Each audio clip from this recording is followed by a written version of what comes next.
Assalamu alaikum wa rahmatullahi wa barakatuh. Peace and blessings of Allah subhanahu wa ta'ala be upon you all. आप सबके इल्म में होगा कि हम किस मकसद के तहत आज इकट्ठे हुए हैं और वो मकसद ये है कि हम कुरान की एक सूरत लेके, एक पर्टिकुलर सूरत लेके उस पे हल्का फॉर्म में डिस्कशन करेंगे और उससे रहनुमाई हासिल करने की कोशिश करेंगे इंशाअल्लाह। और ये मकसद बड़ा ही अजीम है क्योंकि अल्लाह के रसूल सल्लल्लाहु अलैहि वसल्लम फरमाते हैं, the best of you are those who learn the Quran and teach it. मतलब तुम में से बेहतरीन लोग वो हैं जो कुरान पढ़ें और पढ़ाएं, समझें और समझाएं। और ये सही बुखारी की एक हदीस है। अच्छा, अब ये हमारी एक छोटी सी कोशिश है कि कहीं ना कहीं किसी न किसी लेवल पे हमें भी एंट्री मिल जाए उन बेहतरीन लोगों की लिस्ट में, उन लोगों की लिस्ट में जिन्हें अल्लाह के रसूल सल्लल्लाहु अलैहि वसल्लम अपनी ज़बान से बेहतरीन कह रहे हैं। और बेहतरीन होना मतलब बेस्ट होना सुपरलेटिव डिग्री है गुडनेस की, ना कि गुड कहा, ना कि बेटर कहा, बल्कि बेस्ट कहा, बेहतरीन। तो हमारी कोशिश है कि हमें भी वो किसी न किसी लेवल का एक हासिल हो जाए दर्जा कि हम भी इन्हीं लोगों में कहीं न कहीं। अच्छा, इस प्रोग्राम को करने के ज़ैतूना अकेडमी के और भी कुछ मोटिव्स हैं। तो जैसा कि हम सब जानते हैं कि दुनिया आखिरत की खेती है। खेती का मतलब कि हम जो कुछ भी दुनिया में बोते हैं, हम आखिरत में काटेंगे। जैसे भी काम यहाँ पे करते हैं, वैसा बदला हमें आखिरत में मिलेगा। तो हमें कोशिश ये करनी है कि हम यहाँ जो हम दुनिया की ज़िंदगी बिता रहे हैं, उसको एक खेती समझ के उसमें अच्छी फ़सल कोशिश करें कि अच्छी फ़सल निकले आखिरत में। मतलब ऐसे बीज बोएँ, ऐसे काम करें, ऐसी अपने अमाल से, अपने आँसुओं से, अपनी तौबा से अल्लाह को खुश करने की नियत करके ऐसी नेकियाँ करें कि हमारी जो फ़सल हो वो आखिरत में अच्छी हो, ठीक है? तो हमें यहाँ अच्छे काम करने हैं ताकि हमें अच्छा बदला मिले आखिरत में, और बुरे कामों से रुकना है ताकि बुरे बदले से हम बच जाएँ, ठीक? दूसरा, हम इस एस्पेक्ट को भी हम लेके चल रहे हैं कि इस टेम्परेरी वर्ल्डली लाइफ़ को हमें टेस्ट बताया गया है। मतलब हम दुनिया में जो आए हैं, ये हमारा एक एग्ज़ामिनेशन हुआ है। तो ये बातें पता तो सबको होती हैं, लेकिन ये कहीं न कहीं इस पे धूल जम जाती है हमारे ज़हनों में कि हम टेस्ट में हैं। हमें पता है कि हम टेस्ट हैं, हमारी ज़बान पे है कि हम टेस्ट हैं, लेकिन हमारे शऊर में, शऊरी लेवल पे नहीं है कि ये टेस्ट है, ठीक है? तो ये जो टेस्ट है, हमें क्या करना है कि हमें इसे टेस्ट की तरह ही ट्रीट करना है, हमें भूल नहीं जाना है कि हम टेस्ट में हैं। जैसे कि दुनिया का कोई भी टेस्ट हो, हम उसे ले लें, तो हमारे ज़हनों में क्या तसव्वुर है? कोई भी फेल होना नहीं चाहता, किसी भी टेस्ट में, किसी भी एग्ज़ाम में, कोई भी फेल होना नहीं चाहता। सब ये चाहते हैं कि या तो पास हो जाएँ या फिर बहुत अच्छे मार्क्स आ जाएँ। फेल होने का तो कोई भी नहीं सोचता कि हम फेल हो जाएँ, काश हम फेल हो जाएँ, ऐसा तो कोई भी नहीं सोचता, ठीक है? तो उसके लिए हम दिन-रात मेहनत करते हैं यहाँ पे, ठीक? अब लेकिन ये वाला जो टेस्ट है, जो अटमोस्ट इम्पोर्टेंस कैरी करता है, जो सबसे बड़ा टेस्ट, ठीक? तो हमें क्या करना है, हमें समझना है कि हम वाक़ई में टेस्ट में यहाँ पे हर एक लम्हा हमारा आज़माइश है। इतना संजीदा टेस्ट है कि अल्लाह के रसूल सल्लल्लाहु अलैहि वसल्लम के जो सहाबा कराम थे, जैसे कि हज़रत अबू बकर रज़ी अल्लाह ताला अन्हु, वो एक बार एक जगह से लेटा हुआ है, बहुत आराम से लेटा हुआ है, क्योंकि उनका तो टेस्ट नहीं होना, टेस्ट तो हमारा होना है। तो उन्होंने जो वाक़ई में इसको टेस्ट समझता है ना, वो हर वक़्त कश्मकश में रहता है कि कहीं मैं इसमें फ़ेल ना हो जाऊँ। का नतीजा गलत हो, जिसका रिज़ल्ट गलत हो आखिरत में, या मेरे ऊपर कुछ है, थी उनकी नज़र उस डोंकी पे पड़ी, उस एनिमल पे पड़ी, और वो सोच के, उसको देख के इतनी सुकून और इतनी बेफ़िक्री वाली ज़िंदगी जो काश हमारी तरह होता और मैं भी यहाँ पे इसी तरह लेटा होता, तो मेरा हिसाब तो ना होता कम से कम। आप अगर गो थ्रू करें लिटरेचर तो आपको पता चलेगा, ठीक है? तो हमें इस टेस्ट को बहुत सीरियसली लेना चाहिए, बहुत ज़्यादा सीरियसली लेना चाहिए। और इसी टेस्ट का एहसास जगाने के लिए दूसरा ये कि ये जो पाक और बरकत वाला महीना है रमज़ान का, जिसमें कुरान नाज़िल हुआ समाए दुनिया पे अल्लाह की तरफ से, तो इस महीने में हम ज़ैतूना अकेडमी की तरफ से ये चाहते हैं कि एक छोटी-सी कोशिश है, to bring a change in us and in our surroundings, कि हम कुछ चेंज ला पाएँ अपने पर्सनल लेवल पे, अपने अंदर और अपने बाहर की दुनिया में, ठीक है? अच्छा, तो ये था हमारा मोटिव कि हम ये क्यों कर रहे हैं प्रोग्राम, ठीक? अच्छा, अब हम यहाँ पे करने क्या वाले हैं? हम यहाँ पे लिंग्विस्टिक एनालिसिस करेंगे।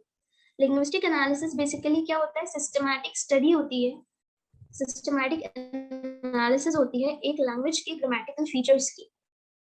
कौन सा वर्ड का क्या मीनिंग है और क्या हो सकता है, और एक वर्ड में कई सारे मीनिंग होते हैं, जैसे कि हम अरबिक के बारे में जानते हैं कि जो कुरान है वो ओशन ऑफ मीनिंग है। ठीक है, एक वर्ड में अच्छे खासे मीनिंग होते हैं, बहुत सारे मीनिंग एक वर्ड से निकलते हैं। ठीक है, तो ये लिंग्विस्टिक एनालिसिस क्या है, पूरा का पूरा सिस्टमैटिक एनालिसिस कि एक वर्ड का क्या क्या मीनिंग हो सकता है, ग्रामेटिकल फीचर्स जो हैं वो किस मकसद के तहत एग्जिस्ट कर रहे हैं लैंग्वेज में, साउंड का क्या इफेक्ट पड़ रहा है मीनिंग पे वर्ड की। तो ये बहुत सारी कुछ चीजें हैं, जो ये पूरी एक साइंस है जिसका कुछ एक हल्का सा एक पार्ट हम यहाँ डिस्कस करेंगे इंशाल्लाह।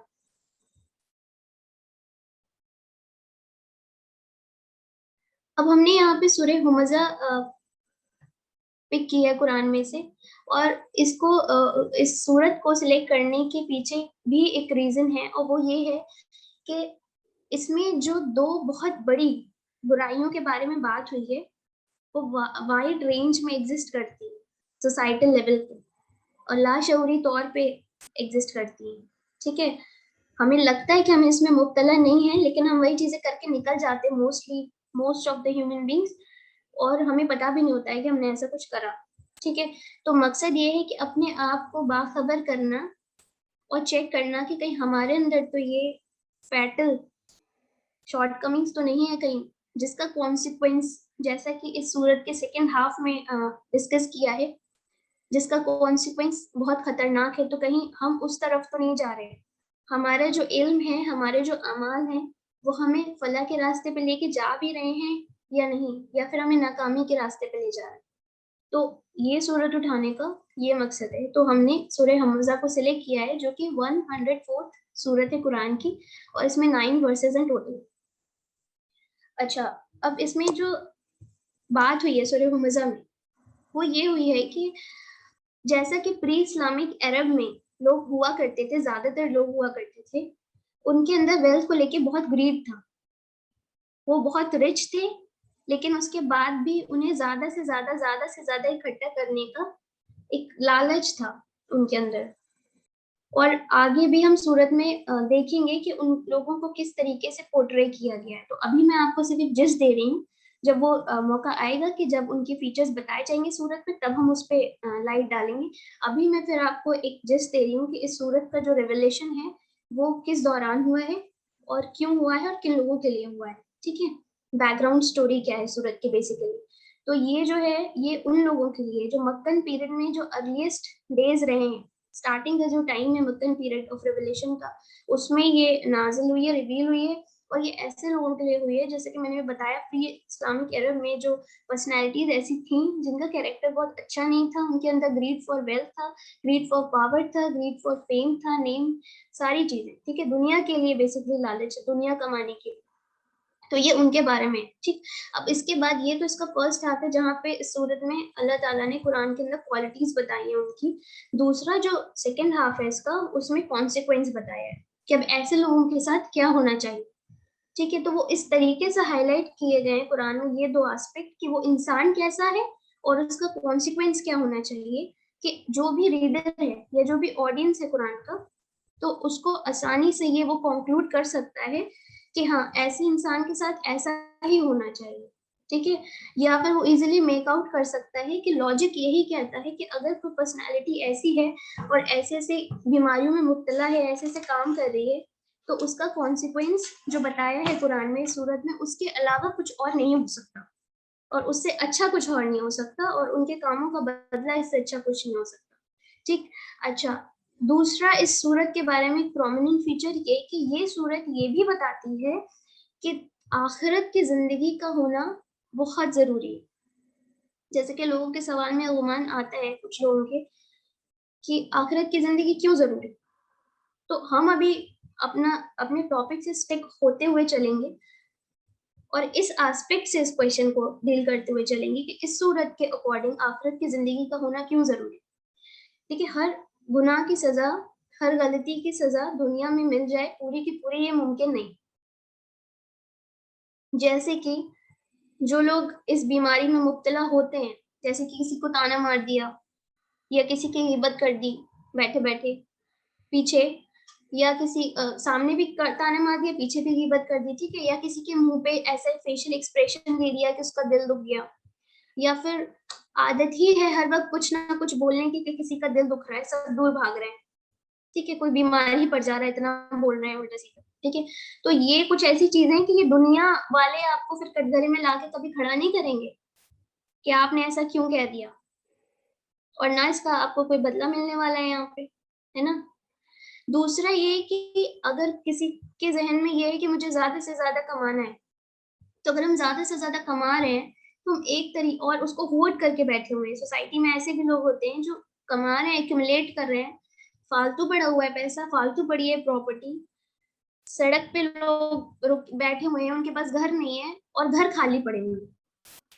ये तो हम देख सकते हैं नॉर्मली कि घर आजकल खाली पड़े हुए हैं और लोग बेघर हैं, लेकिन हमारे अंदर इतना रहम रह नहीं गया कि हम किसी को घर दे दें, लेकिन घर खाली पड़े हुए हैं, ठीक है, तो हम हमारा दिमाग भी नहीं जाता इस तरफ। दूसरा एक और चीज जो, आप बताइए कि ये लैंड किसका है? अल्लाह का है ना, ये जमीन अल्लाह की है, हमें घर किसने दिया? अल्लाह ने दिया। हमारे सर के ऊपर जो छत है वो किसकी बदौलत है? अल्लाह की बदौलत है। इसमें हमारा क्या है? हमने एक मेहनत की ना बस, ठीक है, लेकिन क्या हमारी मेहनत के बाद भी अगर अल्लाह की मर्जी नहीं होती तो क्या ये सब हमारे पास होता? नहीं होता। जितनी भी नेमतें हमारे पास, वो किसकी वजह से? अल्लाह की वजह से। अब क्या हम उन नेमतों को शेयर नहीं कर सकते किसी के साथ? क्या हमें जरूरत पड़ी है कि उन नेमतों पे हम कब्जा जमा के बैठ जाएं, किसी को भी फायदा ना हो, सिर्फ हम ही फायदा उठाएं? तो ये कुछ क्वालिटीज है जो यहाँ डिस्कस हुई, ठीक है। और दूसरा ये कि अगर ये वाली चीजें हैं किसी के अंदर, ये वाली क्वालिटीज हैं किसी के अंदर, ये वाली खामियां हैं किसी के अंदर, तो इसकी यहाँ पे सजा नहीं मिल सकती। कोई कोड ऑफ कंडक्ट नहीं कहता, कोई लॉ नहीं कहता कि घर खाली पड़ा है तो आपको जेल हो जाएगी या आपको कुछ पे करना पड़ेगा प्राइस उसका, है ना। तो ये मनी होल्ड करके, प्रॉपर्टी होल्ड करके जो फ्लो ऑफ मनी इकोनॉमी में रुक जा रहा है, जो हम पैसे, जो फ्री फ्लो ऑफ मनी होना चाहिए इकोनॉमी में मनी का, वो रुक जा रहा है, तो उसकी तो कोई सजा नहीं है। उसकी वजह से जो लोग पॉवर्टी में जी रहे हैं, गुर्बत में जी रहे हैं, कुछ अमीर लोग जो पैसा रोके बैठे हैं, उसकी वजह से जो गुर्बत में लोग जी रहे हैं बाकी, जबकि ये फ्री फ्लो होता तो वो ऐसा सिनेरियो होता ही नहीं कि कोई गुर्बत में जीता। जैसा कि हजरत उमर के टाइम पे देखा गया है, ऐसा नहीं है कि ऐसा कभी हुआ नहीं है, तो हमारे ये तसव्वुर से बिल्कुल परे है कि ऐसा कैसे हो सकता है। ऐसा कुछ नहीं है। आज होर्डिंग ऑफ मनी हो रही है, एक्यूमुलेशन ऑफ वेल्थ है, जिसकी वजह से फ्लो ऑफ मनी प्रॉपर नहीं है इकोनॉमी में, जिसकी वजह से एक हाफ बहुत रिच है और एक हाफ बहुत ज्यादा पुअर है। तो इन सब की कहीं सजा नहीं मिल रही किसी को। तो ऐसी बहुत सारी चीजें और भी बहुत सारी चीजें जिनका हमें इक्वल बदला नहीं मिल सकता दुनिया में। तो इस एतबार से आखिरत का होना बहुत जरूरी है। और अगर आखिरत ना हो, आफ्टर लाइफ ना हो, हशर के मैदान की पूछताछ ना हो, तो फिर ये टेस्ट एकदम इनवैलिड हो जाएगा। ये टेस्ट फिर किसी काम का नहीं रहेगा जो दुनिया में हमने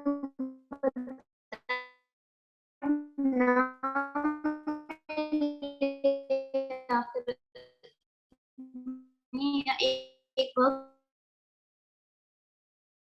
ये हक है, इसके सिवा फिर कुछ और नहीं है। यही हक है कि हम इम्तिहान में हैं और यही हक है कि हम इसका जो भी हम बो रहे हैं हमें काटेंगे एक दिन इंशाल्लाह। तो कोशिश ये करनी है कि हम अच्छा बोएं तो हम अच्छा काटें, ठीक है।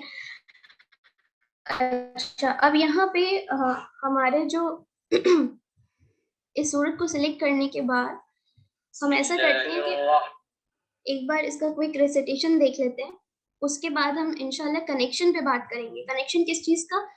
कि पुरानी जो सूरतें, मतलब सूरह हुमज़ा से पहले जितनी भी सूरतें आई हैं, उनका सूरह हुमज़ा से क्या कोई कनेक्शन है, जो कि लिंग्विस्टिक एनालिसिस का ही पार्ट है। तो हम ये क्विक रेसिटेशन देखते हैं, उसके बाद हम कनेक्शन पे आएंगे। मेहरबान, निहायत रहम वाला है।